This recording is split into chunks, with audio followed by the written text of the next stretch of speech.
Hey everyone, my name is Ryan and I'm back with another video. I love rereading my books. In fact, that's basically really the only reason why I buy physical copies because I don't really want to own the book unless I want to reread it. So the books that I keep on my shelves are really the books that I can see myself reading over and over again. And I do mean over and over again. There are some books that I like to reread every year or every couple of years. At this point, rereading is just a normal part of my reading life. But there are some books on my shelves that I actually haven't read in a really long time, so I want to go through those with you guys and tell you guys that I want to reread them. I don't actually have a time frame for when I want to reread these books. These are just books that I want to reread at some point in the future because I pretty much haven't reread them at all since I read them the first time. So with that, let's get into it. The first book I want to talk about is actually what inspired me to make this video, and that is I'll Give You the Sun by Jandy Nelson. I loved this book in high school, right? This, I believe, was actually the book that made me discover BookTube. This was also the first book that I remember falling completely in love with that wasn't a fantasy book. So this book really helped to shape my reading and led me to read things that were more out of my comfort zone. That being said, this book came out, I think, in like 2015 or 2014, and I read it pretty soon after it came out, and I haven't read it since. I still have very fond feelings towards this book. I still get emotional when I think of certain things, and there are certain like specific lines in here that still exist in my body that I think about all the time. But I haven't read it again. And I think it's just the fact that this book was very emotional for me. This was the first book that I ever really read that caused a visceral emotional reaction in me. Like, I remember I was screaming at this book at one point in my bed just because I was shook. I couldn't keep it in. This is also the first book that I ever read that used one of my favorite devices, is the dual timeline, where we get one character telling something that happened 3 years ago and another character narrating the present, and then the two timelines kind of start to connect. And I think the reason why I love dual timelines so much is because of this book. But this book put me through a lot of pain, and I think that's why I haven't reread it, because I'm afraid of feeling that pain again. But it's such a beautiful story, and I really want to read it again. And yeah, I just remember that this book had really beautiful writing, and this book hurt, and that's why I haven't gone back to it, but I think it's time. I really want to read this again. Next up, I have The Magician's Trilogy by Lev Grossman. This series essentially is something that I would consider portal fantasy for adults. It follows a bunch of college-age students who are going to a magical university, and eventually they discover a portal fantasy world. That being said, this also covers some really mature topics, and it has very unlikable characters, and it also breaks a lot of really common fantasy tropes. And that was something that really stuck with me and was one of the reasons why I really loved this series in the first place. That being said, I've only read this series once, and I read it a few years back, and I remember absolutely nothing. I did try to watch the TV show, but I'm not really a TV person, so I couldn't really get into it, and from what I remember, the TV show was really different from the book, so I couldn't get into it, so I stopped. But I have very fond memories of this book, and this, I think, was one of the first adult books that I ever read. So I want to reread it, and I'm hoping that I love it just as much as I did the first time. Next up, I have Catch and Kill: Lies, Spies, and a Conspiracy to Protect Predators by Ronan Farrow. I actually read this for the first time last year in 2020, so it's still a pretty recent read for me. But the reason I want to reread it is because I actually want to do it through the audiobook this time. Ronan Farrow reads his own audiobook, and I just think that that's a really interesting thing that authors do. I've read a few audiobooks like that, and I always think that it's just a wonderful element to listen to.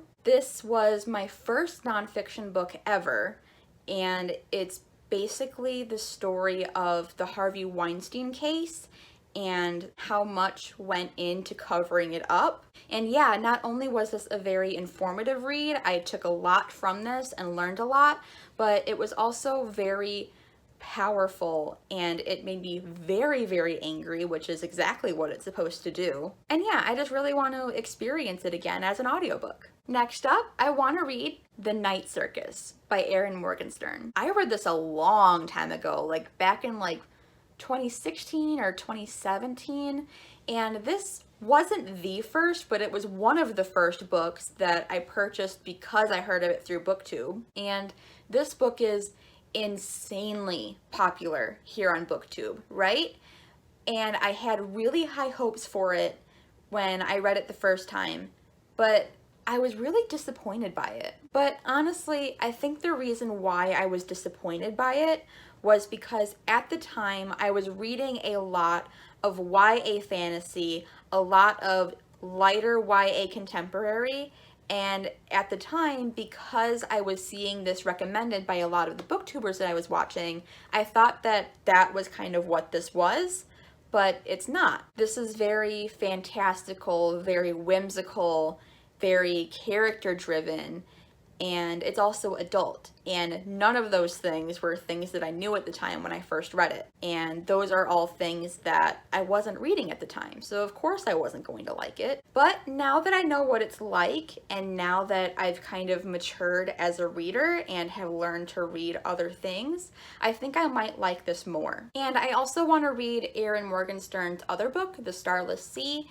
and I want to read this one first. I know they're not connected, but I think reading this one first would be a good idea just to get myself back into her writing. And because I didn't like this book the first time I read it, that means that I've forgotten all of it. So rereading it is going to be like reading it for the first time, which is a really good experience. Next up is a book that I completely forgot that I own, and that is The Poster Children, Origins by Katie Burrows. And I've seen absolutely nobody talk about this on BookTube. And if you know someone who has, point them out to me, because for a while I thought this was a fever dream. I thought I made it up, but I think I found this on Tumblr actually back in early high school. I think I followed the author and bought it directly from her site. I don't even think she still sells physical copies of this. But this is a self-published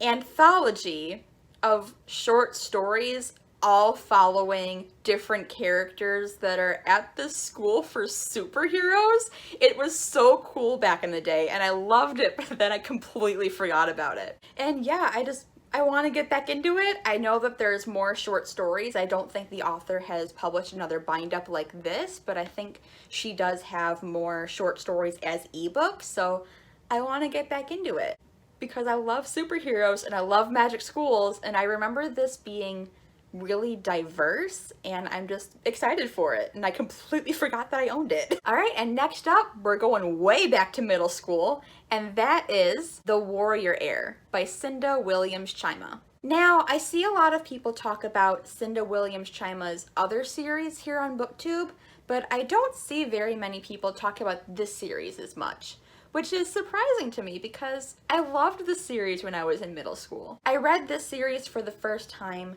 back in the same era when I was reading Percy Jackson and The Hunger Games for the first time, so this is one of my middle school faves. That being said, I only want to read the first 3. There are 2 other books, but they don't exist in my head. I remember reading them and hating them, so I'm only going to read the first 3. All right, and the final book that I have for today is We Are the Ants by Sean David Hutchinson. This is a very similar situation to I'll Give You the Sun because I absolutely loved this book when I read it for the first time, but I haven't touched it again because this book hurt.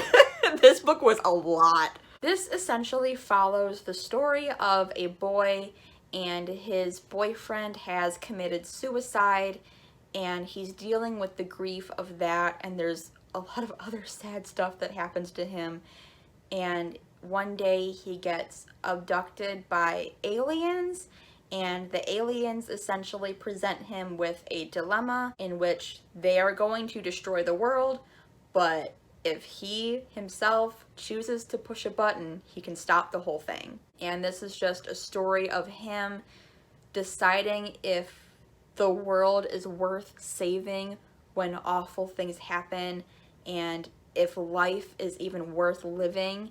And it's very nihilist and very emotional, but oh my God, did it rip my heart out when I read it the first time. This is another one of those really hard-hitting contemporaries, and I think this is one of the ones that really solidified my love for the more hard-hitting books. But I really loved this book the first time that I read it, and I'm feeling pretty confident that I'm going to love it again. It's just a lot to read, and that's why I haven't read it again, but I really want to. Alright, so that's it for the books that I want to reread. Are you a rereader? Let me know if you reread your books in the comments. And if you've read any of these, let me know what your favorite is as well. But that is all that I have for you today. Don't forget to like, comment, and subscribe, and don't forget to do something nice. Bye!